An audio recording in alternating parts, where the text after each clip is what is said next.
Welcome to Screen Quest, a podcast where a fellowship of film lovers and armchair movie experts plays film roulette. I'm one of your hosts, Chris Waterman, joined by May Finch. Hello, hello.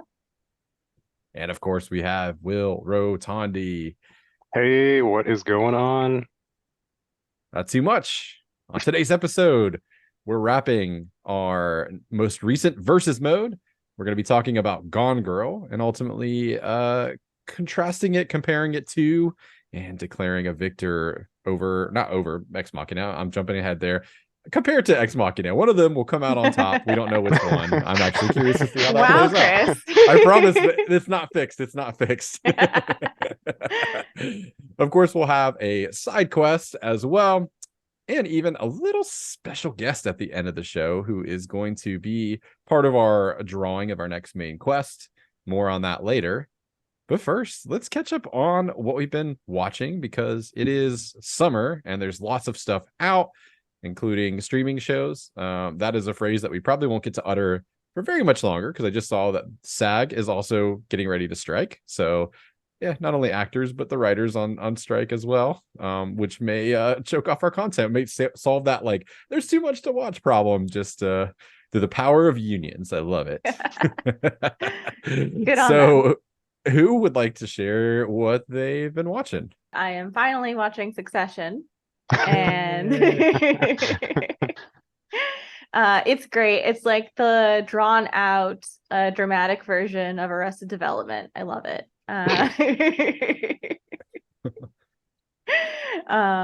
Really enjoying that. I love the score too. In fact, like, the main reason I'm watching it is because I saw Chris's lovely wife playing some of the main score, and I was like, I like this music. I want to watch this show now. Oh yeah. So yeah, watching Succession, getting through the new season of I Think You Should Leave, which is always hilarious and uncomfortable, but mostly hilarious. And I finally finished Chainsaw Man, which was very impressive. I respect an anime where, like, the animation of each episode is amazing, but also, like, the title and end cards are unique and, like, custom animated for each episode. Like, they went above and beyond on the animation for that show, and I was really impressed. Great. Yeah, it's Awesome. on the very long list of many things that I want to watch. Even like the list of just anime, like, is a lot, but it looks very cool. And I mean, it has the normal weird anime things when it comes to, like, violence and horniness. So, disclaimer, but I figured, yeah, I just kind of assume like any anime that, like, is suggested to me, just given my friend circle, is probably violent and horny. Like, I don't know what that says about my friend circle, but good people, I guess. And yeah, as far as the Succession score goes, like, if you ever want, like, to kind of like get into a nice sort of meditative state of mind while working or like writing, man, what a great selection of stuff. Like, just, it's all beautiful. The only, like, thing that's hard about it is, like, aside from the main theme, like, all of the pieces are like very much like classical, like, designations. So it'll be like nocturne and like blah blah blah, like, and like just has the key that it's in. So trying to remember what the fuck what is called is like pretty difficult for a while. Like, get there if you listen to it enough. But I'm a classically trained musician, so actually I love that naming system. That's even there you better go. Great. For us plebs, it's like shit.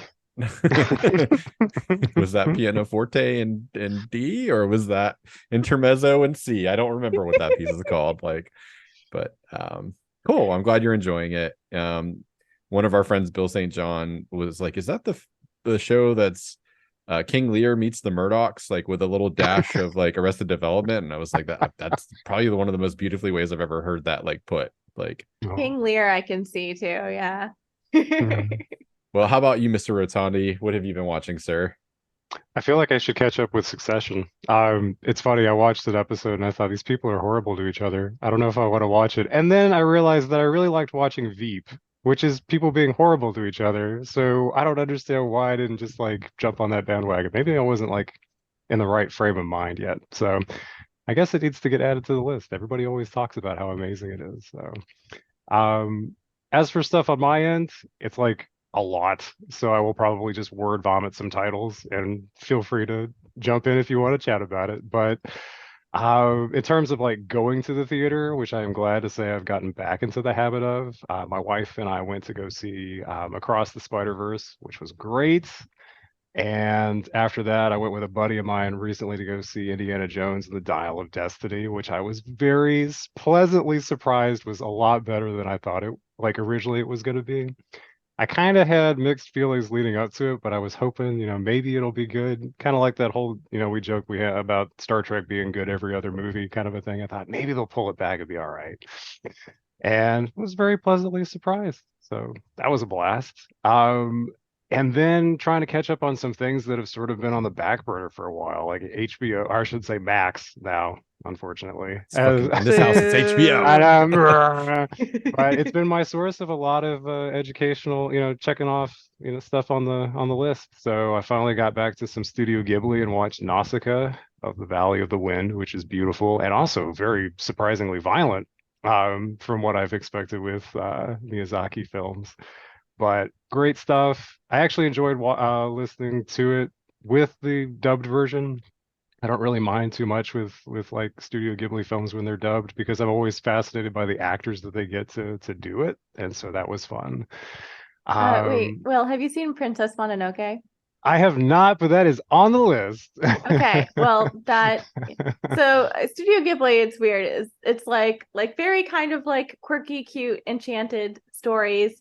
And then there's a whole other half of it where it's like very gritty, environmental and violence, and yeah. Yep, I know, right? We're just like, dang, like I really care about. I feel like it's like Fern Gully, like you're feeling really Yeah. bad for the planet, and suddenly dudes are like stabbing each other with swords and shooting each other, and I'm like, oh shit, am I watching the same movie I thought I was? But yeah, like really intense, but also very beautiful, is typical for that style. So.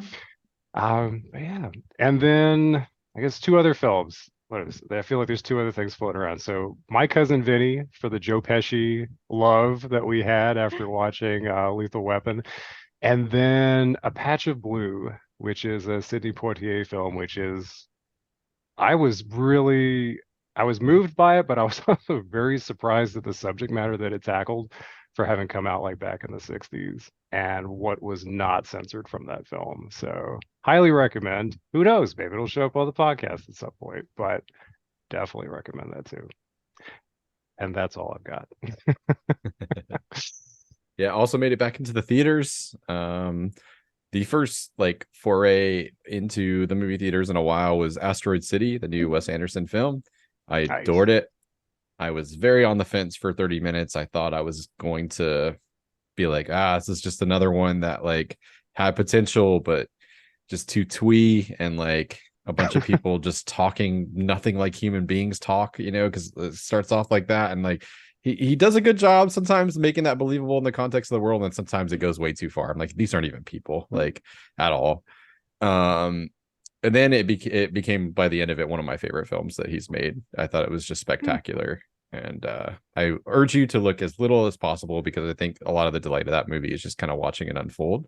There's like something that happens at the midway point that I wasn't primed for, and like I giggled with delight, and so did Marianne, and like we were like, oh, I'm all the way in now. Like this is great. Of course, I did see Indiana Jones as well. Very similar to Will. I went in with the lowest expectations, wanting desperately to love it, and I did. It's not a perfect movie, but it was very graceful in how they tackled the age of Harrison Ford and some of the other established lore, like namely like his like son from the fourth film. And I thought, as always, Mads Mikkelsen killed as like the villain. Yep. And if you need any other reason to go see it, I mean, who doesn't love watching Nazis get thrown out of airplanes, punched in the face, and just otherwise like splattered into a million bits through like fun Indiana Jones deaths? Oh, hell So yeah. like, if you need, and then of course, Phoebe Waller-Bridges, is that her name? From Fleabag, was Yep. spectacular in it. I've never seen an episode of Fleabag, but I know people liked her, so I was very curious to see how that introduction of that character was going to be and how the dynamic was going to play out. And I thought she was a big strength of the movie. So aside from that, I had some friends over on Sunday to watch Network, which is like just one of the all-time great new Hollywood films that pretty much like at the time I'm sure was very relevant and saying a lot of interesting things.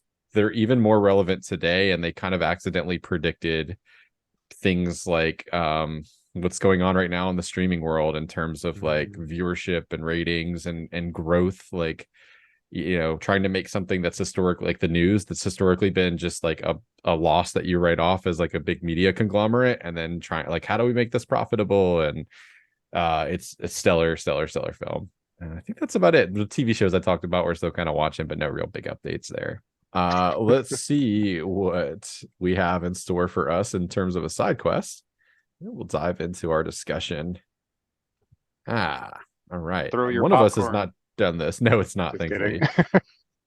It is Furry Friends, and I can't remember which of us has not gone. I know I have. Somebody picked Homeward Bound. I think it was May, but I'm not sure.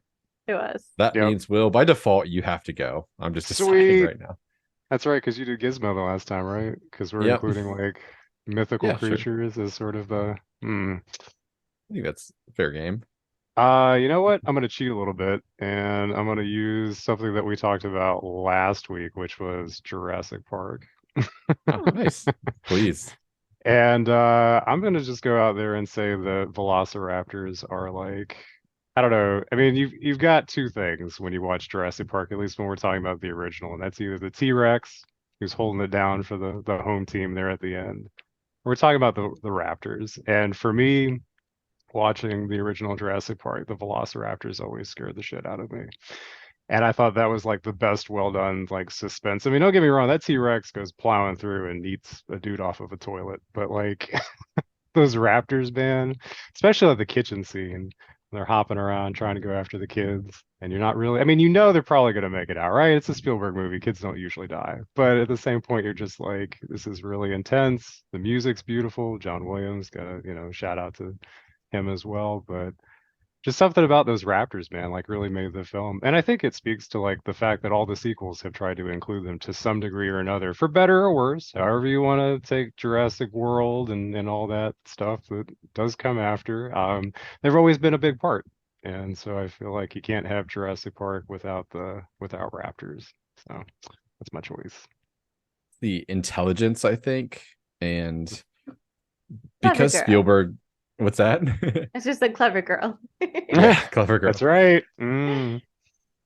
Because Spielberg is a master, like you think about the evolution of how those are introduced. So the opening scene is like tantamount to like Jaws, in that you don't really see it. You feel the presence of it. The guy falls off the thing, and then just like you see his entire body lift up, and he's like, clawing on for dear life, and then he just goes right into the cage, and he's met some sort of gruesome end, but you have no idea what this thing looks like. And back when Jurassic Park came out, like nobody knew what the fuck a raptor was going to look like. Maybe like some very specific kids, that were like dinosaur nerds, but like the design in the film, of course, was going to be like really special. And then like your next glimpse is like when they're feeding it the cow, and you get a little bit more, you get like a little bit of the eye maybe, but again, it's mostly the sounds and the things moving around, and like you have to kind of use your imagination. And it's not till that like final act where like you really get like a good look, and they're fucking terrifying. Like I think like a lot of why the Raptors are so cool is like how Spielberg kind of like lays the groundwork for making them scary. By the time they're out, you're like, oh shit, those things are out. Like, oh no. So I agree with you. That's a great pick. It's kind of a show don't tell thing, right? It's like you see what they're capable of before you actually see them. It's great for building suspense. I really want to Adam ruins everything this, Will. Do I have your permission? Do it. Do it. So actual velociraptors looked like turkeys and were the size of turkeys. Yep. Yeah, the ones in the movies are closer to like what Utah Raptors, like I think like in terms of size, like which are the bigger ones. I don't know if there actually is like a comparable dinosaur to that, but the actual velociraptors were the size of my dog. Yeah. Oh, trust me, I dated somebody in college who was like and she was an anthropology major but loved like dinosaurs, and she showed me a picture, and it was kind of like it ruined my childhood a little bit. Like Oh. I don't know, it might have been as bad as learning that Santa wasn't real, like seeing what those dumb little bird things look like, like and being like, oh Oh, fuck, like um But hey, we accept fictional animals here, so it's okay. I kind of like the idea too, like maybe they tackle this in one of the later Jurassic movies, that like the reason they look different is like they kind of fucked up like the cloning process, like because they're mixing like the animal DNA from our current time with that, and so it's like an approximation, but it's not really like the real deal. Maybe They I'm just forgot making to that put up a little too. turkey in there. They Little forgot the turkey. turkey. Yeah, somehow it'd be less scary. This thing's like just like flapping its little wings. Oh man. Somebody get awesome. on that Photoshop edit, please. Just like a turkey on top of the table in the kitchen and Tim's cowering. Oh, geez, that's like some South Park stuff right there, man. That's Yeah. great. I love it. I Uh, love it. hopefully he doesn't do like a director's cut where he likes George Lucas's like realistic looking they suddenly look like big dumb goofy birds instead of the designs. But Man, he anyway, already like he tried that with E.T. and it looked goofy. I need even I think that about E.T., the movie that like scarred me as a child. Like I think we need to like get Will into some therapy about ET. I I think just need so to watch too. E.T. again. I just need to watch it and face my Face fear, your you guys. fears. Listen, man, come Um, down to Florida. We'll go on the ride at Universal. You can hold my hand. You can hold May's hand. We'll sit on either side of you because they sit three across. Sweet. if we start making money off this podcast, all proceeds will go to Will's ET therapy. Just a portion, just a percentage. Oh man, very good pick. Thank you. And now it's time for the main event. We're here today to talk about Gone Girl and ultimately how it compares to Ex Machina. I'm very excited to see what Miss May has in store for us. So please lead us on the discussion. I will. All right. So we're talking about Gone Girl today, which also came out in 2014. So the reason we're comparing these. And it's directed by David Fincher, written by Gillian Flynn, stars Ben Affleck, Rosamund Pike, and Neil Patrick Harris, which was an interesting casting. I want to hear your thoughts on that later. Yeah, I'll do a short plot summary because it's a 2.5 hour long movie that's a little, despite all the crazy stuff that happens, it also feels kind of slow in a weird way. I don't know. But basically, you have this couple, Nick and Amy Dunn, who are in what at first glance seems like a upper class, fairly idyllic marriage. But you quickly learn that it was falling apart in a lot of ways. Nick has an ongoing affair, for instance. Amy was pretty unhappy with her move from New York to a more rural area. And the central kind of conflict is Amy has gone missing. And at first, it's not quite clear what's going on. Everyone, of course, suspects the husband. And so there's a big investigation there. They find a lot of, sloppily cleaned up blood in the kitchen. There's diary entries making it look like Nick was abusive, all this kind of stuff. And then you find out, oh, Amy's actually alive and hanging out at a campground and disguising herself. And you see her hit up one of her former lovers, boyfriends, and basically when she feels like she's made Nick suffer enough, gets with this other guy, comes up with this whole kidnapping plot, kills the other guy, fakes rape, and reappears and somehow fools most of the investigators into believing that she'd actually been kidnapped by this other guy. Nick was not guilty, and attempts to patch things over with him by inseminating herself with his child, and deciding that's what will make the foundation of a healthy relationship for them going forward. Did I miss anything important? Um I'm sure we'll get to it. The only thing I would add is the reason that she flees to Desi is because she gets like beaten up and robbed. That Yeah. was not Mhm. originally part of her plan, so it's more of an act of desperation, and then she's kind of freeform jazzing the revenge and plot from that point on. It's been very meticulously plotted out before that, but that's the only thing I would maybe like Yeah. throw in there. I think it's a combination of the robbery and also her like having a change of heart with how she feels about Nick. Being like, no, I'll just frame someone else for this actually. Yeah. um so yeah, was this your first time watching it for both of you? Yes. Okay. Tell me your first impressions, please. I actually really liked it. As shitty as these people were to each other, while we're on the shitty train today, Mm-hmm. I was interested to see because I was fascinated by how much you are as the audience member, you were given this impression that um at least from the beginning of the film, I mean, there's always this undercurrent of anxiety about what's going to happen because you could tell things are off just by the first couple of lines of narration that Nick has, and then you're just kind of waiting to see where things are going to derail because you see what looks like, with these flashbacks to when they first meet, you get this impression that they had a really good relationship going, and then it's like, okay, so when did things fall apart and why? And you get this impression that Nick is not telling the whole truth. And because of that, you think, okay, maybe he is abusive. And then when you find out, hey, actually, Amy's manipulative. And Nick is just kind of trying to figure out in a strangely sort of, I don't know, for a lot of these instances, he seems unreasonably calm about some things.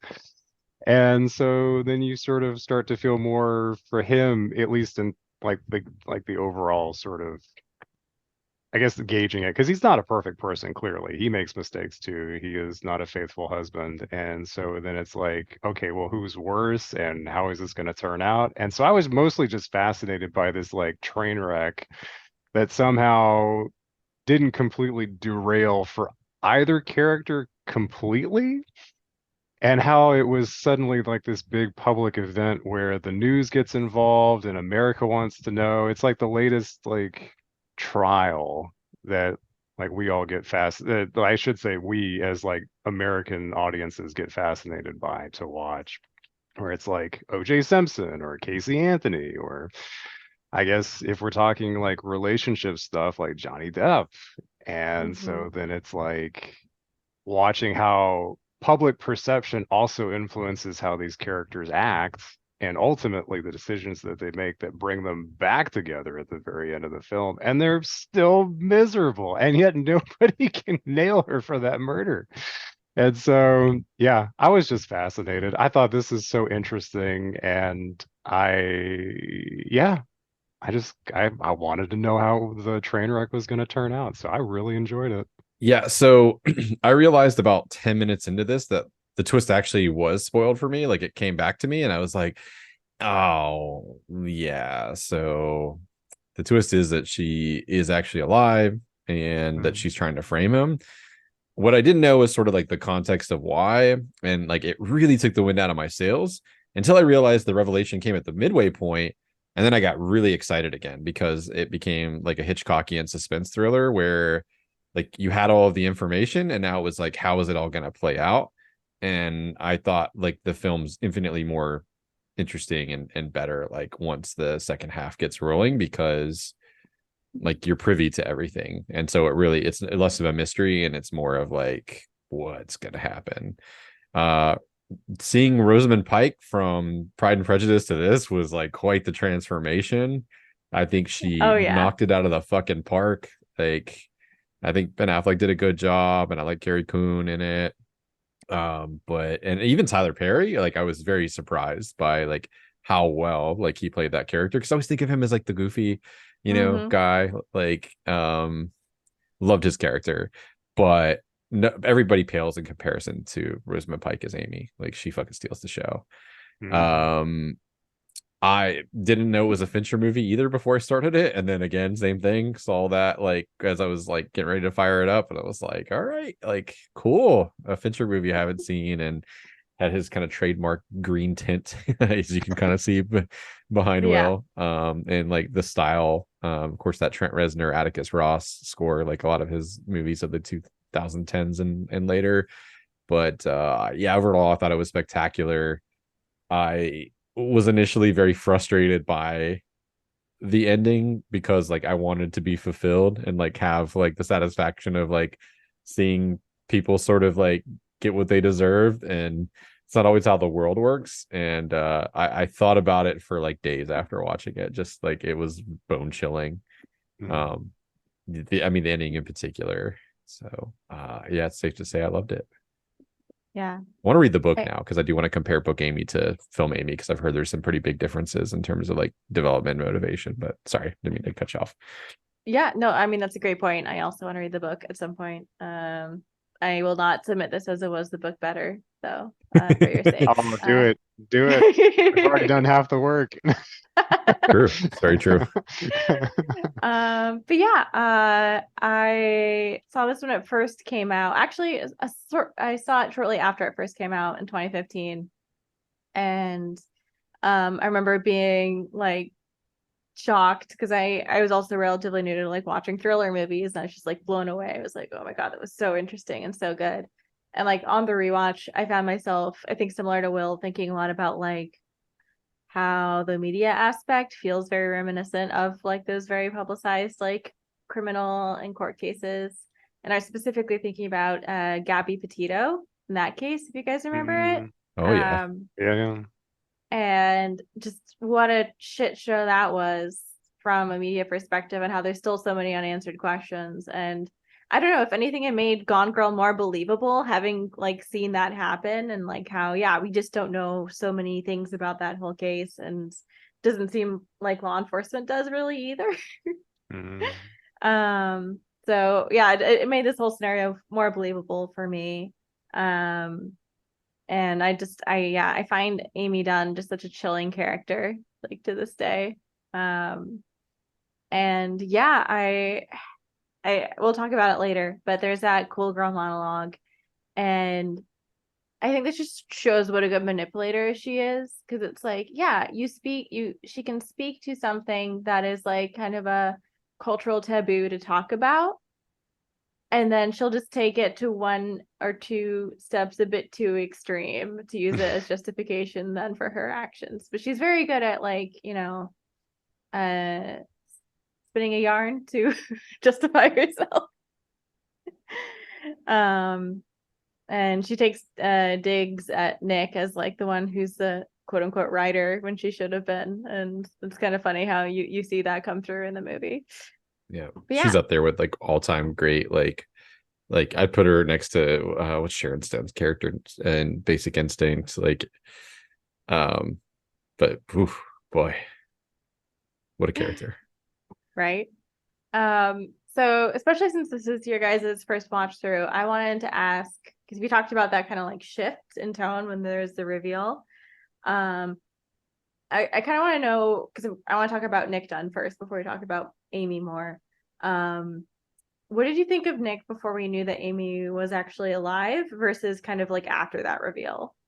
I think you're given enough information that he's probably at least partially responsible for their marital problems. Certainly, like felt gross, like the mistress reveal, because it's like knowing all the information, right? And like he isn't responsible for her disappearance, right? So therefore, like you want him to be genuinely concerned, and it just feels a little fucked up. Like even if you weren't happy to like be banging your mistress in your sister's living room, like while your wife's missing. I don't know. Call me old fashioned, but like my, my my sympathy like really waned for him in that particular scene, Yeah. because it seems like a colossally stupid idea from like a PR perspective, but it's also just a shitty human behavior. Like, I mean, Yeah. the affair is one thing, but like that, like, dude, come on, like, keep it in your fucking pants. Um, I did sort of like this is true part. And of course, you have to question that part of like the journal aspects in terms of like watching their relationship sort of blossom and then start to decay. And like, that somebody who's been married a little bit, like, we're coming, it's a weird 6 years. Like financial strains, like, or right, like can be like a big like thing, like in a marriage, right? Like I'll like think we've been blessed and that like that's not ever been a problem for us, but like talking to people and like just seeing like having it quote unquote easy, like there's a sort of like that like the honeymoon period's a real thing, and like you have to be so intentional about spending time like with your partner and like talking and communicating. So like death of a parent, the final, all that stuff rang so true to me, and I was sympathetic, and then like all came crashing down because of his behavior. Then once you find, Yeah. we're stopping at that point. We're not talking about post reveal, right? Just this is Oh pre. no, I want to hear both. I was just gonna say, yeah, like again, she's very good at like articulating these very real issues people have and very real, I don't know, like relationship stigmas and shitty aspects of relationships. It's just psychotic how she then uses that Yeah, information. I was totally back Um, in his corner for the most part. Like when I realized like the extent of like, so when I realized that I knew the twist, I thought the reveal that he was abusive was like, oh, okay. Like, so she's fucking like justified in like why she's doing this, right? Because I didn't know like that, no, that was all like a lie, right? So I was like, oh, okay, like cool. She's like, it's extreme, but like if that's what you have to do to get out of somebody who's holding you hostage, like what I mean, I don't know, like who am I to judge? Then like when it's like, not only am I doing that, I want to make sure that he gets the death penalty, and just the extent, like as the layers were built, I was like, all right, bud, you're still a piece of shit for like the affair and like all your behavior like during this investigation, but also like I imagine day-to-day life was probably not great for you either, and also like what she's doing now makes me way back in your corner. If I have to pick a corner, it's yours firmly right now. So that being said, like I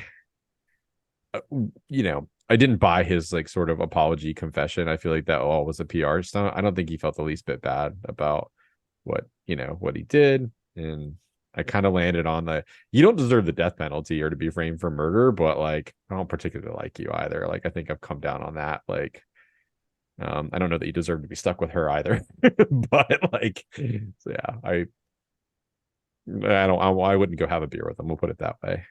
yeah, It's a very long way yeah. of saying that. Like, I'm sorry, I rambled on for a while, so I'm gonna clam up now. No, those are great points. I'll just add that that very fake feeling apology. It's so Mhm. funny that that's the one thing that like feels real to Amy Yeah, of Mhm. and kind of course. convinces her to come back. And I don't know, just I feel like that says a lot about what they saw in each other and how it was just the most fake aspects of their actual characters. Would she say that's the Nick I fell in love with? Hmm. Oh, really? That's the one? Yeah, like Okay. the fake version better. Clearly. All Yeah. right. What'd you think of real and fake Nick? Um, so when you get the impression that he like physically abused her by shoving her against the staircase, that to me I was like, oh shit. All right, here we go. Like he is actually an asshole. And then when it becomes obvious that she is manipulating the truth in her diary entries, I was like, wait a minute, hold up. All right. So now I'm supposed to like him? Or at least feel more guilt or feel better for him in like the fact he didn't try to like murder his wife before. Um, but I think that what the film does so well is like, even though I mean, to answer your question, I don't like him any better than I did after the reveal, but I felt more empathetic to him for what he was getting framed for. Um, I still think he made a lot of terrible decisions, pretty much, in the same vein as what Chris was talking about. But I think that one of the things that stood out to me too, just that, like thinking back over what had happened up to that point, was being surprised by some of the dialogue in those flashback scenes. And it made more sense to me at that point, where watching them when they were initially together and the way that they would talk and these like the romance that was trying to be on display, I thought they don't sound like real people. They don't sound like the same people later that we're watching in this situation after she's disappeared. And then I was like, oh, it's all fabricated anyway. Okay, so it is all like, but it's just enough realism to make you think that you should go along with it. Hmm. And I think for me, that was part of why I liked the film the way it was in that respect, was that you were never really sure on a lot of things. There was enough ambiguity and there were enough little clues that you could be like, I could kind of tie it in that direction or this other direction for the character's behavior, but no. So that's a very long-winded tangential thought to your main question, which was no, I didn't like him any better, but I didn't hate him as much as I initially did when I legitimately thought he was abusive. So there's Yeah. Yeah. No, I love long-winded answers. Keep the wind long. that's why we're here. That is kind of the whole point of podcasting, right? Yep. Yeah, so I my thoughts on Nick is that he's just like in way over his head constantly and is just like kind of dumb about everything and entitled. And like I feel like that's the biggest difference between him and Amy is just that she overthinks everything. She has to manipulate and kind of like play a character in every single moment she occupies. Whereas Nick is just, unless he's really, really trying, he's just unapologetically himself for better and mostly worse. And that's I think the only reason this whole thing worked is just because it was the pairing of like one of the most conniving people with one of the dumbest. What's that song from Chicago? Like that something hubby of mine, that dummy hubby. What the hell is that? How's it go? Like that's all I could hear in my head when I was watching this. Like, Oh gosh, yeah, that one, yes. yes, Funny, Um, sunny, honey, hubby, something like yeah. that. I'll look it up while we're going to the next I part. know. okay, so what did you guys just think? We talked a bit about like the like media and investigation aspect, but did you guys have any other thoughts on that part of the film and kind of like the public response? And I'm blanking on the name of the main investigator, Boney's investigation. Aw. I think from a media perspective, I mean, the whole like, was it like discount Fox News or maybe not Fox News, but just like the commentator that wants to basically frame him or just be like, yep, he's guilty automatically. I can't remember the lady that she's supposed to be representing to because I remember that attitude. There's somebody from I'm blanking. I Isn't don't it know. Look Megan it up. something from Fox News, right? Yeah, maybe. News, Megan. Let me type in Megan Yeah. Kelly. I don't think it's Megan Kelly. There was somebody else. You know what? It might not have even been Fox News. It might have been on like, it's not MSNBC. There was some talk show host that was always like intensely like it was a female host who was always like very polarizing with all the statements that she would make because she would always take like the most aggressive stance against whatever it was. And I don't, oh my gosh, this is killing me now. Please hold. I'm gonna try to look it up and see like if there's a analogous person. Nancy Grace. Yes. Yep, Nancy Yes. Grace. Oh my gosh, dude. Yes. I was just like, that was the face I saw when that came up. But I thought they did that comparison so well. But also just the fact that like that everybody's watching her show wherever he goes. Like that's the thing to watch is in the bar at the airport, and the sound quality is like amazing on these TVs, man, where everybody can hear every detail.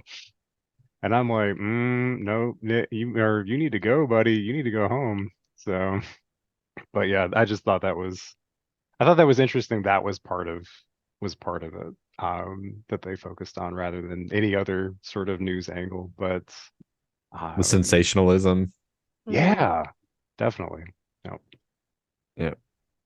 They're like I think it's worth noting too, like it takes place like in the American like Midwest, which probably Yeah. would be a key demographic for that kind of like program, which might be why like at least around town it makes sense that everybody's watching it. I don't Yeah. know. That's kind of how I interpreted that. Was like this is like who these people would look to. Sorry if you live in the Midwest. I promise I'm not trying to be offensive, but like Oh no.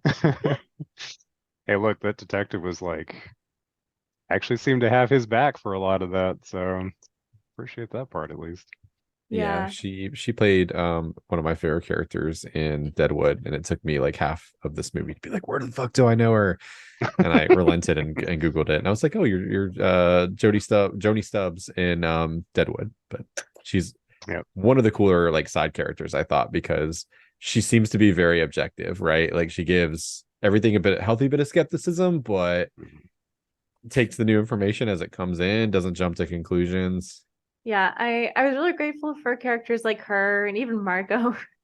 Just because like I don't know, this would feel like a very misogynistic film if it was like Amy was the only woman and it was just like, oh yes, the dangers of cool Yep. Sure. girl. Yep. Yeah. Never trust a cool girl.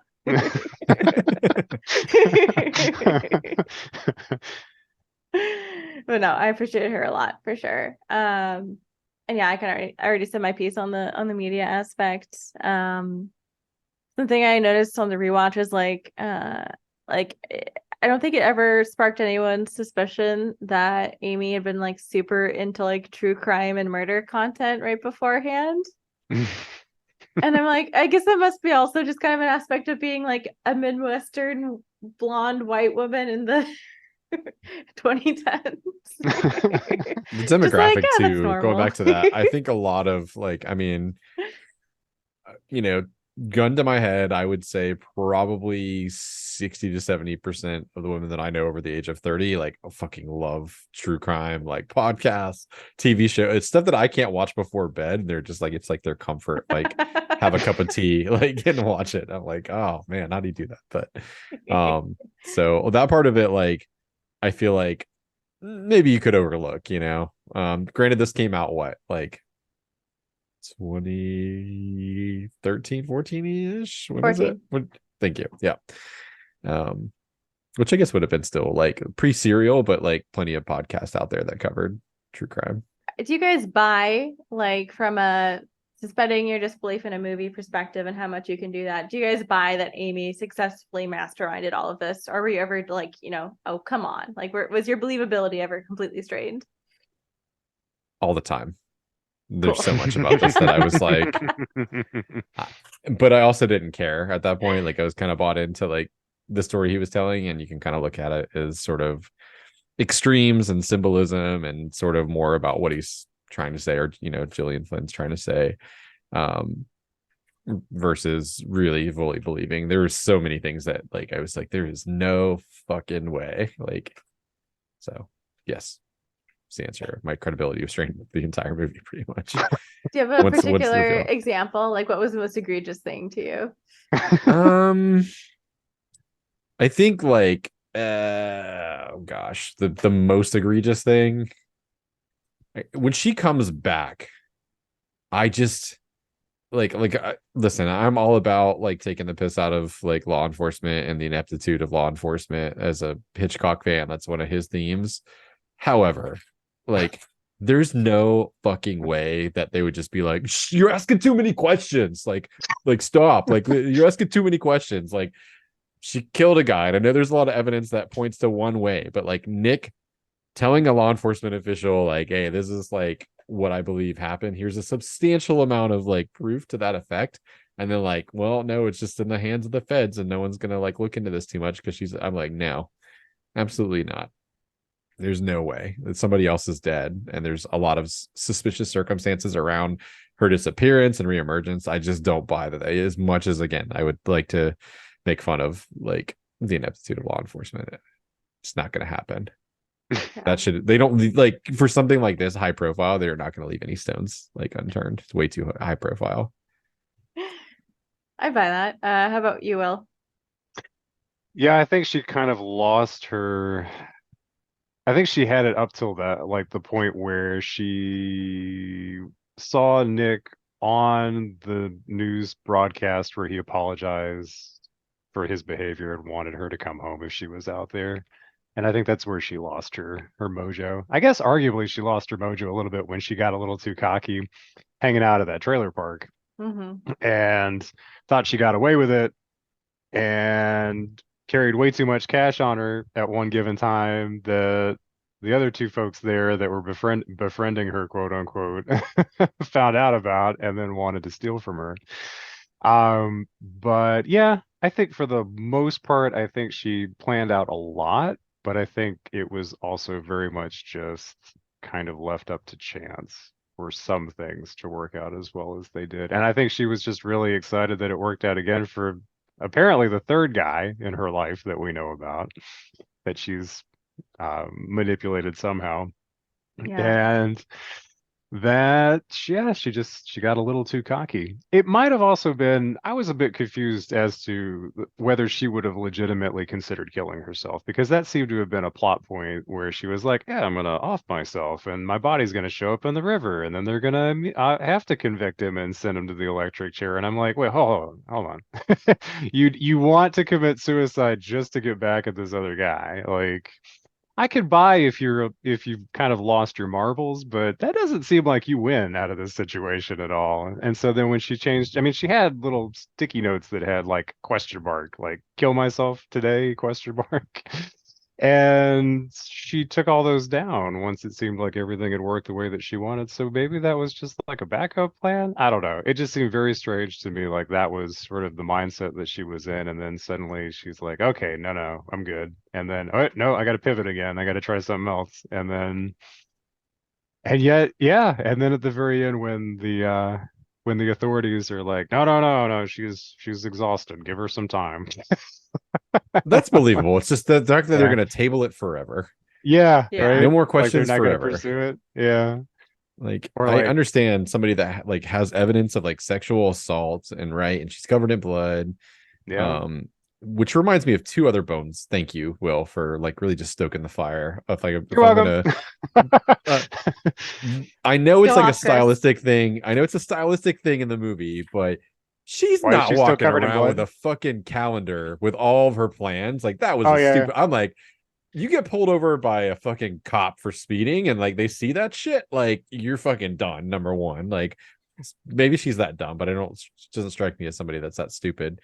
The other thing was, yes, the blood. Like, are they really sending her home? Like all the way back to her house? Like Covered in she's waving blood. to the cameras, just like Yep. blood.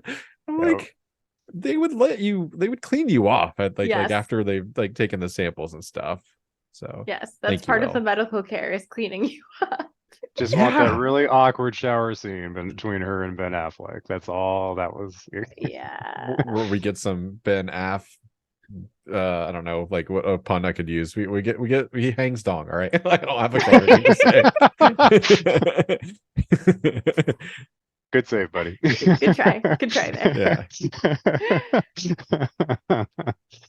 Yep. Um, for me, it was there are parts of her original plan that made me upset. The biggest one was also like how she's treated when she is finally returned, and I was like, oh come on, really? Like I'd have more questions.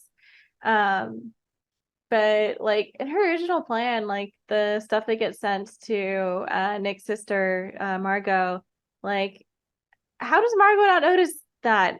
Like, do you regularly just like leave your shed completely like Attended. yeah.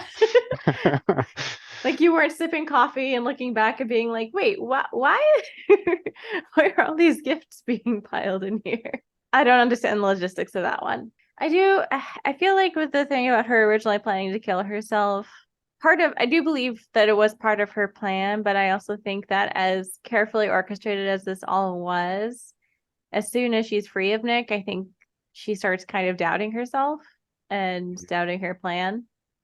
And I think that's also part of why she changes and pivots so many times after she's out of the house. Again, it's a movie about two terrible people who are in a lose-lose situation, really no matter what happens. Uh, and I feel like she kind of felt like without Nick, she had no life. And that's why she so eagerly goes back to him and, does her damn best to make sure that she will stay with him by, having the kid. Um, which is really sad and pathetic. And I don't know, it's interesting to have like this very pathetic side of what is otherwise a very conniving and evil villain kind of character. Um, yeah, I find the duality of Amy to be interesting. Which kicks off the main subject. What did you guys think of Amy? Did you ever sympathize with her? Is she completely a villain in your mind? Just your overall thoughts on Amy.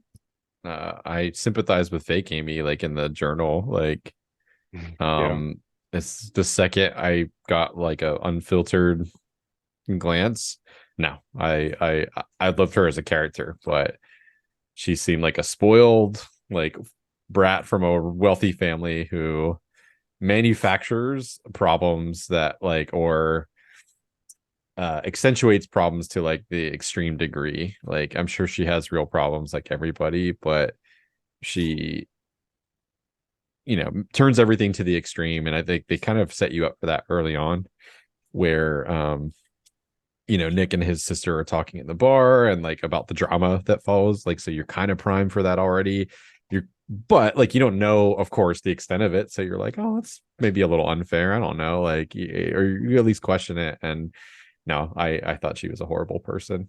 I had no sympathy for her whatsoever. Like, and I think it's because of the extremes that she would go to like ruin several people's lives in the movie, several people's lives, and also murder. yeah. Yeah, don't Well, forget I about include that. that. Yeah. I include that. Like ending a life is ruining a life unless you opt into it. If it's like a euthanasia kind of thing, like I mean, Yeah. maybe you're improving somebody's life, but that's a discussion for a different podcast. That is, or at least a different movie. Yeah. How about you, El?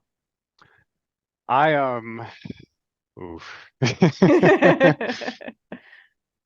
I will say this, I admire her determination because regardless of how you feel about her as a moral, like however you want to feel about her morally, I think that she sets out to do something and she is surprisingly effective at what she does.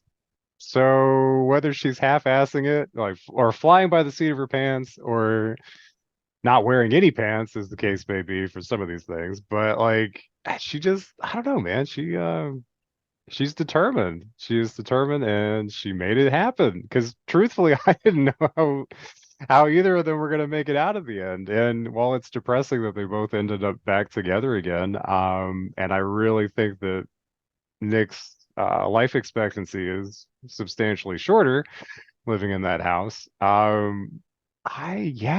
mean, like, she's tenacious, man. It's crazy. And even when You she can't tell gets, me you didn't feel some satisfaction watching her like get robbed and have to sleep in her car at the like motel parking oh, I lot. Like did, she's an because amazing she, character. Like she's well written, but like I was like, yeah, like take that. Like this is what real problems feel like. Welcome to the real world. Like anyway. getting robbed by Yeah. white trash at a trailer park. Yeah. Oh my God. Yeah, Uh, it's a scenario that could have been fixed so quickly if they just broke up with each other and got a divorce. it's true. Yeah. Oh, That would be the jeez. simple answer, but I mean, Yeah. what was in that prenup? How could she not? Yeah, like Yeah, what's right? the issue with that, right? Like she caught him cheating, so just yeah, just done over. Don't have to make it super complicated. So yeah, something about it, like she wanted vengeance. She She- wanted control over Nick, which is, That's a right. typical abuser behavior.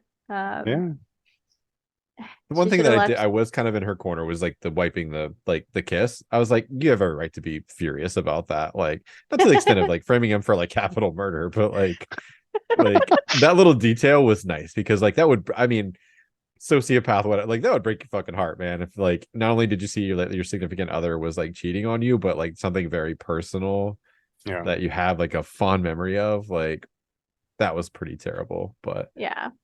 fuck her still. She obviously should have gotten a divorce and then gotten into a relationship with Patrick Bateman. That was a couple Oh made jeez. in hell. Oh yeah, man.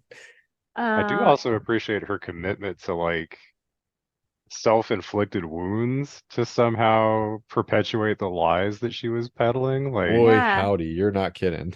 man, like the hammer to the face or, the wine The bottle. And bottle. I'm like, oh Hmm. my God, like that is commitment on a whole other level that I will never have, nor do I want. So, Yeah. yeah. So, Yeah. ooh. I always have thought of her as a villain. I don't sympathize with her at all, but I think she's a really well written, interesting villain. Hmm. That's been Yes. my view. Yeah. In part because yeah, it's so many villains are like, oh yes, I will kill thousands to, get what I want in this world. And she's like, I will hurt myself and spin lies to get what I want. And that's like a whole nother level of commitment. Concerning one, but a whole other level.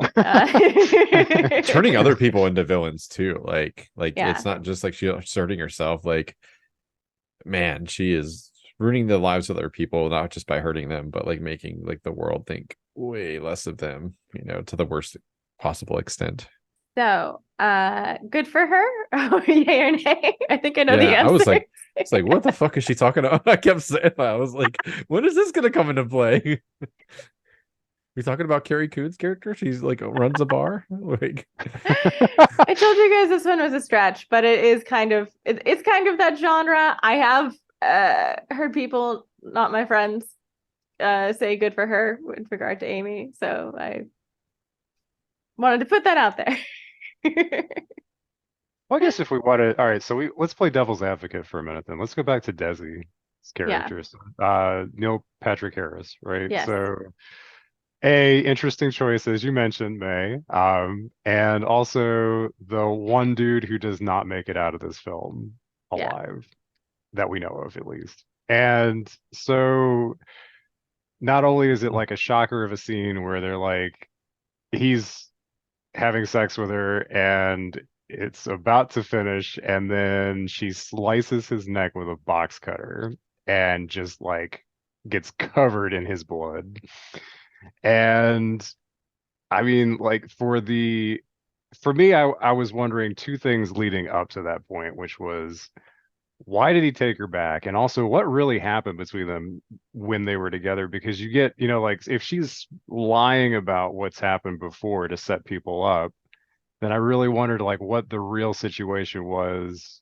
Because it's made to, when we watch the film, we're made to think that he was obsessed with her and would stalk her and attempted suicide around in her room. I can't remember the specifics, but like wanted to be with her enough that he would commit suicide if she wouldn't have him.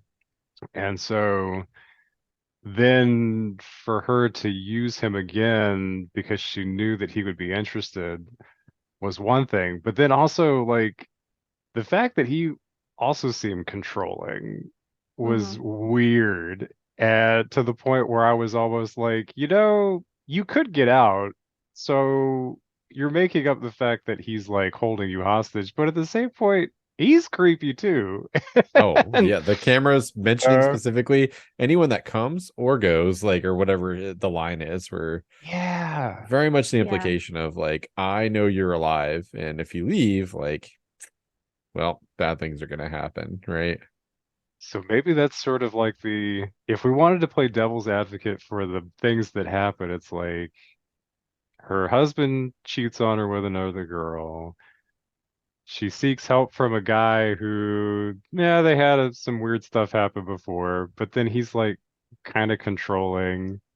So I don't know. Like if we really wanted to try and I'm trying to like go with the good for her aspect and think, okay, so maybe there's a little bit we could throw it in that court that there's some justification for doing that stuff. But because she's fabricated so much of what's gone on, and as Chris's point, like created problems where there didn't need to be.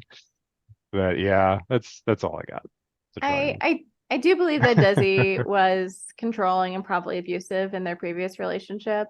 Yeah. And I this is not my read of the movie, but there is a read of the movie where you say okay, she does plan everything about the disappearance up until the point she escapes, and after that, she doesn't really have a plan. Yeah. And that she gets scared. She genuinely does go to Desi for help because she's like, well, I can't go back to Nick. I'll go back to this other guy that was a big part of my life. And then gets genuinely scared while there and is like, oh, I have no other way out. Like, there's a read of the movie for that. I think she's being manipulative and planning everything the whole time, but you could, see things that way. Yeah, I don't think she had much of a plan. I think like once the realization was that like she was gonna have to be romantically involved with somebody that she had no interest of, and he kind of has her dead to rights. Like I do buy the menacing sort of like tone or explanation that he would have probably ratted her out, to some extent, or like let people know she was alive. I think I could buy it. There's enough evidence, the continued correspondence and stuff. What I'm impressed with is like you could interpret like her keeping all the letters and writing to him as like she wanted that lifeline. Like she sees that far ahead and like, well, if I'm ever in trouble, like here's somebody that I can easily manipulate into like bailing me out. And Yeah. she's like, who wants to be a millionaire style is like calling a friend, phoning a friend, being like, hey. So yeah, in a head-to-head, who would win if Oh it God. was a battle of wits, Ava or Amy? Ava. This So is how I'm comparing these movies. Yeah. does Amy know that Ava's a like a android? I'm gonna say no. I'm gonna say they encounter each other after Ava's already ex machina herself. Okay. Oh, that's an interesting question. They're both faking, so Or would they just be besties? Like I think it would be fake besties. Like I could see them both thinking like, I got this bitch fooled, like, and then like they have their own secret agendas and present themselves as besties. It's interesting because I feel like Ava's sort of like, she's new to like the world when we see her, but I think given enough like time and experience like around humans, I feel like my money would be on Ava, right? Like she does have like at her core, she's a computer, like with the ability to like learn rapidly and store data rapidly. And you're meant to kind of believe like in that 7 days, she was able to kind of figure out the secret sauce to manipulating her way out of like the compound. So yeah, I think my money would be on Ava, like given enough time and an experience. Like if she's out in the world for a few months, like absolutely. I agree. Um, for different reasons, but I still agree that well, not that I'm disagreeing with what Chris said. I do agree with what he said. My reasoning for choosing Ava is simply because I think that she was done wrong by some dudes that she had no control over, and she took the best way out that she could figure out what to do. And mad props to her for executing that plan and getting out of there. As for Jeez, man. As for Amy, like, don't get me wrong. I think it's sort of we've said it several times. Like, she's a fascinating evil character, but at the same point, like, she made a whole lot of an issue out of stuff that didn't need to be an issue. Like, she created her own problems to overcome. So no, I don't think I don't root for her. I root for Ava. Yeah. Well, I'm saying it like who you root for, but like who you think would come out on top, I guess. But Yeah. yeah, the only disagreement I have with just picking Ava, because she is a super intelligent AI and like constantly learning and stuff. It's just that like Amy clearly is fine resorting to physical violence and hurting herself and could easily frame Ava for basically anything. Oh, the robot did it. Yeah, she can pull that Uno reverse card. Just But I think the difference is like the Draw people she four. manipulates aren't willing to retaliate. And I feel like Ava would be like, oh, cool. Like Hell no. violence is on the table. Like slow stab. Chink. slow stab. Right. Yeah, Yeah. that's fair. I think where Amy might have a heads up on this is like potentially she would be able to like fake vulnerability in a way that might throw Ava, right? Because Ava seems to take things a little more at face value. Like So I think like if Amy were to convince Ava that she was like vulnerable, she could pull the old switcheroo and maybe manipulate her into like acting falsely in some way to get the advantage. But Yeah. it could be a I close don't one. know. I don't know. Ava had she could like see pupil dilation when she Ah, was true, true, true, talking true, to him true. about like, nah, Yeah. you're not telling me the truth. I'm doing the true false test was not working for him. That's So true. even when he didn't realize it. So I don't know. She might think she's got the upper hand. Amy might think she's got the upper hand, but I think Ava would get her in the end. Just take You away guys her have money. convinced She's me. useless. It's all in the eyes, man. That's a great point though. All right. So now we must vote on the better movie. I know this is a slightly different Ah, question. Jesus. Nice. Um, Ooh, I like. Okay. no one can abstain, unfortunately. Ooh, You have to pick one. of the two.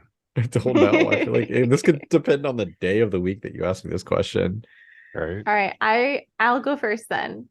Okay. Um, and it is very close for me as well. I'm gonna say Ex Machina just because I do like having at least one character I can root for. Hmm. And I don't have that in Gone Girl. And it is also it breaks my one and it breaks my like 1.5 to 2 hours is ideal for a movie role, which is a significant cinema sin in my book. So yeah, I think Ex Machina just because it's I think paced a bit better and has at least like someone I can root for because I do like media where it's just about terrible people. We talked about Arrested Development and Succession. But like it's nice if there's someone I can be like, hoping they actually get out of the situation okay. Whereas here I was just kind of like, eating my popcorn, being like, I don't know how bad this is going to get, but I'm ready to watch it happen. That's my vote.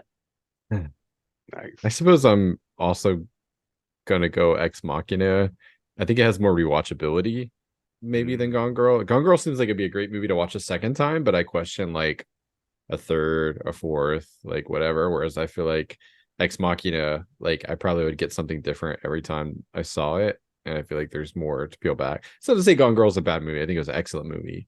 I just question like the longevity and like how many layers there actually are to be discovered in that. I think there's a lot more mm, ambiguity in Ex Machina, and I appreciate it for that. So by a millimeter. Yeah. nice. Lock it in. All right. Well, Well, ultimately, it's two to. Well, whether I said Ex Machina or not, it wouldn't necessarily matter for the podcast. But I'm actually going to go with Gone Girl by hair in okay. the other direction. And oddly enough, it's for the reason that Chris mentioned with the ambiguity. I found it more fascinating trying to figure out what was real and what wasn't, just for the sake of argument. Like it's impossible to know for sure, but I felt like just the little pieces here and there throughout the film where I thought they sound like real people and then they don't sound like real people. And then when it's like the whole reveal and I'm like, oh, okay, all right, so this part's probably not real, this part might be real. Some of the dialogue with those characters though, like it wasn't even like primary dialogue, like necessary to the plot, that I found to be entertaining for the fact that I felt like I was listening to real people talk. Like when the detective's making some offhand comment about what's your wife's blood type, and then like the guy who's with her after Nick leaves the room is like, "Should I know what my wife's blood type is?" And she's like, "No."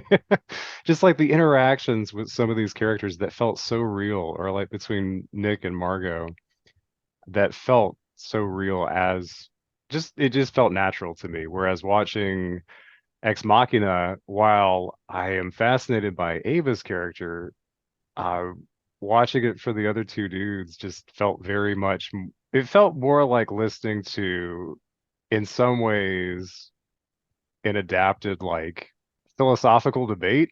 And Mm-hmm. I didn't really feel like, I know that people do talk like that or those conversations happen, but it just sort of, it felt less realistic to me in that fashion. The conversations that he had with Ava felt real, but just sort of like we're hanging out, getting drunk, throwing out some ideas about stuff. And I'm like, yeah, I'm sure that's all realistic for what it's trying to talk about, but I thought it's just so, I don't know. I don't know. Maybe that would be like what having a conversation drunk with like Neil deGrasse Tyson would be. I can only imagine. And I also will having say that knowledge. I've spent a lot of time around like techie guys and startup owners, and that is what they talk like, It is unfortunately. okay. It's Well, pretty then accurate, yeah. cool. Then I'll roll with it then. But yeah, something about Gone Girl. I think it was the ambiguity. It was wanting to go back and understand what I guessed, because it is ultimately guessing, right? What I guessed would be more realistic than anything else. So I don't know. Which is weird because I love Ava's character and I like that she gets out, and I'm choosing the shitty people over that. But that's just how it's going this time. That's okay. It's art. You can root for the shitty people. Not real life. We're all good. Thank Um, God. okay, awesome. Ex Machina has won by a hair, maybe 2 hairs, but we really appreciate Gone Girl, and I'm glad we could talk about it. Yeah. Do you guys have any final thoughts before we transition to a little game? I have one, unless Chris has something beforehand. If you like Rosamund Pike, like we all do, apparently, and you also want to watch her be manipulative in another film, I would highly recommend checking out I Care a Lot on Netflix, which I enjoyed quite a bit. Just because I think she is a fabulous actress, and that she deserves a lot of credit for this film that we watched and for a lot of her other work too. So whether she's playing somebody nice in Pride and Prejudice or she's playing somebody very conniving. So but yeah, so I'd recommend that. I'll have to check it out. All right. So you guys remember the game we played last week, right? Yes. With the reverse keyword countdown. I've done the same thing for Gone Girl, but this time the keywords were a bit less repetitive. So this is literally just the top 10 keywords. The fake keywords I have, I tried to make sure they weren't even in the top 50. But yeah, so you have your real top 10 and your fake top 10. I'll give you a pairing. You tell me which one you think is correct. We'll go through 10. Most points wins. Sound good? Sounds Oh great. yeah. Okay. So for number 1, your options will be missing person and kidnapping. You want to flip flop like we did last time, Will? Yeah, that's good. I can go first. I'm gonna say missing person. Okay. Ditto. All right. You are both correct. Good job. I got the gimme point. Yes. All right. Number 2. We have disappearance and male nudity. Bow, chicka, wow, wow. Male nudity. Chicka, chicka, bow, bow. Just waiting for Will to do that. I want to say, yeah. I want to say male nudity, but man, I'm overthinking it now, and I'm also thinking about male nudity. I'm gonna go with disappearance. Will is correct. That was a red Uh, herring from me. Nice. Just because everyone remembers that happening in this film. Yep. Yeah. Up close and personal. Okay, number 3. Law enforcement and murder suspect. Murder suspect. Okay, Chris? Law enforcement. All right. You fell for the red herring again. It's murder God damn it. suspect. Noise. It's all right. You still got time, buddy. Yeah. We're only in number 4 here. All right. We have husband-wife relationship and affair. But would this be like a keyword that would give away a plot point? Husband-wife relationship is what I'm going to go with. Okay. Yeah, I agree with Chris on that. I'm gonna do that too. You are both correct. Noise. All right. Number 5, we have thriller and based on a novel. You Based gotta on a sing it. novel. Well, I know exactly what you.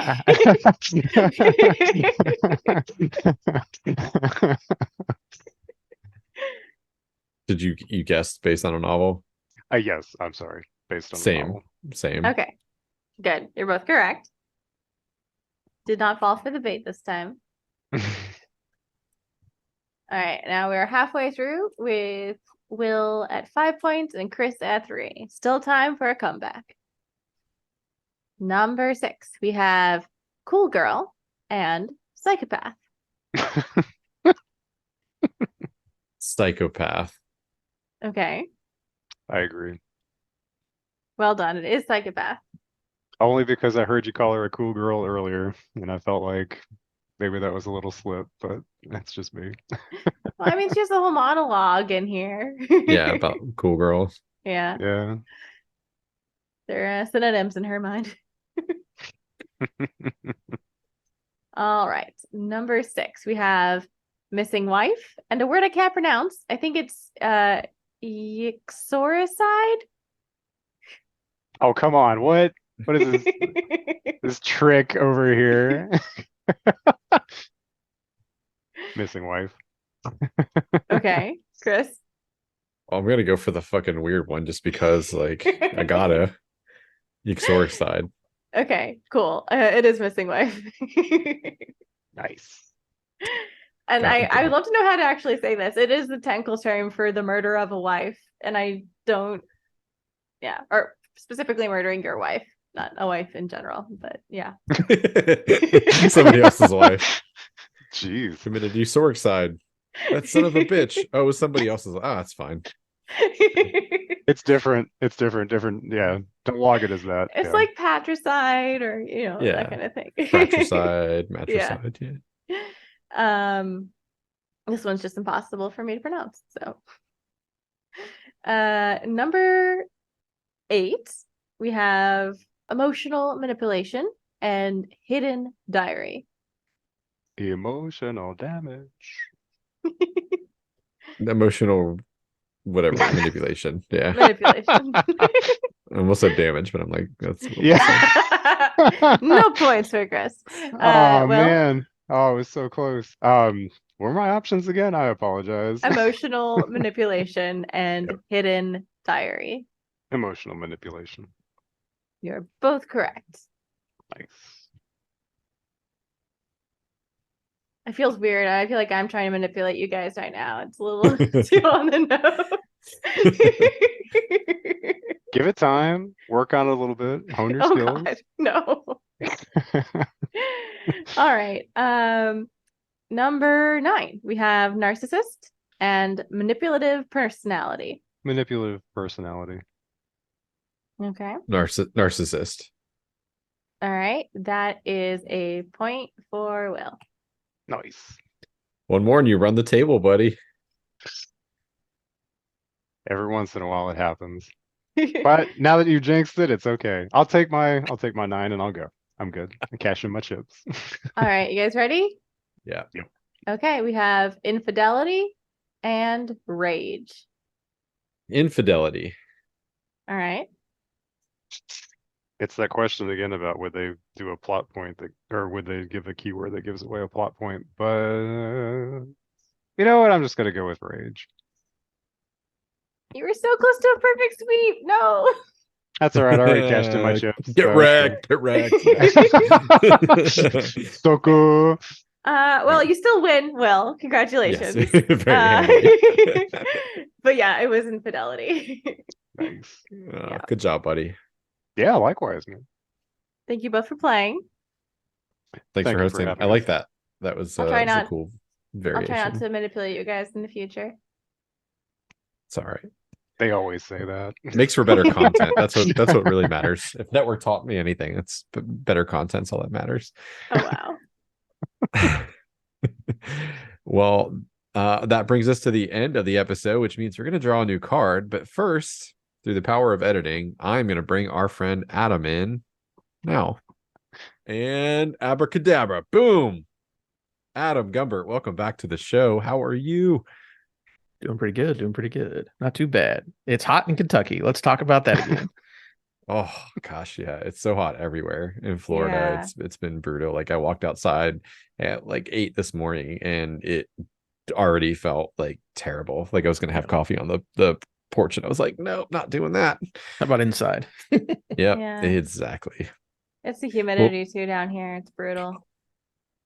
Yep. Very, very, very bad. But we're excited to have Adam back here for a guest for next week's episode. We're going to find out what we're going to draw, which is always an exciting part of the show. We'll remind people a little bit about what Adam does on next week's episode. We'll let him plug some of the amazing work that he does. He's on a couple of different podcasts and projects. But first, let's find out what we're going to be watching this next episode, shall we? All right, giving the cards a shuffle. And May is exempt if we pick one of her cards because May will be abstaining from next week's episode. And has had 3 in a row. So this one, let me make sure it's not a May pick. It is it's a Chris pick. And it is A Stranger Than Fiction, which is our documentary category. This is going to be our second time with that. The documentary is The Rescue, which is the story of the rescue of the kids in a cave during a monsoon.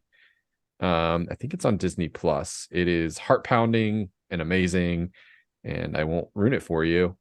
Just strap in. It's a really, really great story about how human ingenuity and teamwork can have a really positive result. So kind of like the opposite of what just happened with the Ocean Gate thing, unfortunately. So imagine that, but like a much happier ending, like in terms of like mobilizing people. So because obviously I'm sure you guys know they got out because the news is the news, but just watching how it all went down is very fascinating. So I can't wait to hear what you all think about it. Has anybody seen it besides me? Not me. I want you to keep a little tally. And I'm actually serious about this now that I think about it. And every time you say something to the effect to yourself, like, fuck that, like, no way, like, put a little tick mark and let's let's go ahead and compare notes. All right. There's your homework for this one. Because I think I screamed it about 1,000 times the first time I saw it. Just make it a drinking game. There you go. Even better. I say since I'm not watching this one. Get drunk. He's got it. You got it. It's blurring it out. Oh, I can kind of see. It keeps blurring out, but I wrote down make a fuck no tally. A fuck no tally. There you go. I love it. I'll do the same. But yeah, that's going to be our film. So thank you, Adam, for filling in for May next week. And we can't wait to talk about this one. I really can't wait to hear what you guys think about it. I think it's a stellar documentary. It's made by the same people who did the what was the rock climbing one? Free Solo. Oh, Free Solo? Oh, that's good. Oh, so if you enjoyed that, you'll enjoy this a lot. All right. Well, hey, as always, you can find us on Twitter at ScreenQuestPod. As we've been doing lately, we'll have a Google form attached to the episode description wherever you get the podcast so that you can submit your own film nominations. We've gotten a few more of those in the last month. So thank you for sending them in. Keep them coming, please. You don't have to be a guest host, but if you want, there's even an option for you to check that box as well. We appreciate the support of the show. Remember, the best way that you can help us is just simply by telling a friend. I've seen some new subs rolling in on YouTube and podcast services. So keep that word coming, and I should say, keep the love coming and spreading the word. There we go. And we really do appreciate all the support. Until next week, we love you. Bye, guys. Bye.